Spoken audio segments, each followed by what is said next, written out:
Hello అండి. Chicken dum biryani నా స్టైల్‌లో ఎలా చేశానో చూపిస్తాను చూసేయండి. నేనైతే ముందు రోజు నైటే మ్యారినేట్ చేసి ఫ్రిడ్జ్‌లో పెట్టేశానండి చికెన్‌ని.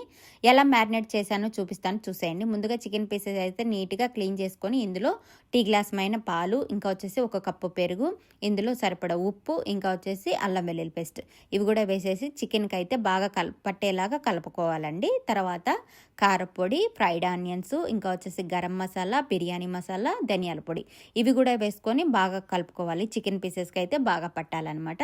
ఇందులో కొత్తిమీర, పుదీనా, ఇంకా ఫ్రైడ్ ఆనియన్స్ ఫ్రై చేసాం కదా, ఆనియన్ ఫ్రై చేసిన ఆయిల్ ఉంటుంది కదా, అది కూడా కొద్దిగా వేసాను అనమాట.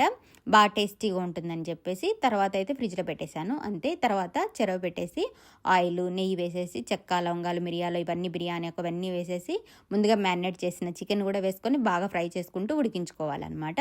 తర్వాత రైస్ని కూడా ఉడికించుకోవాలండి. ఇందులో చెక్క, లవంగాలు, యాలకుబుడ్డలు, కొత్తిమీర, పుదీనా, ఇంకా నిమ్మకాయ స్లైసులు కూడా వేసుకొని రైస్ని అయితే ఉడికించుకోవాలి. ఇక్కడ మనకి చికెన్ ఆల్మోస్ట్ 80% కుక్ అయిపోయింది. తర్వాత రైస్ని పలుగ్గా ఉన్నప్పుడు ఈ చికెన్ పైన వేసుకొని పైన ఫుడ్ కలర్ వేసుకొని ఫ్రైడ్ ఆనియన్స్, ఇంకా కొత్తిమీర, పుదీనా వేసుకొని దమ్లో పెట్టేయాలి. అంతే అండి, చికెన్ దమ్ బిర్యానీ అయితే రెడీ అయిపోతుంది. సూపర్ టేస్టీగా ఉన్నిందండి. చూసారా ఎంత యమ్మీగా ఉన్నిందో. Thank you for watching. Please support. Bye.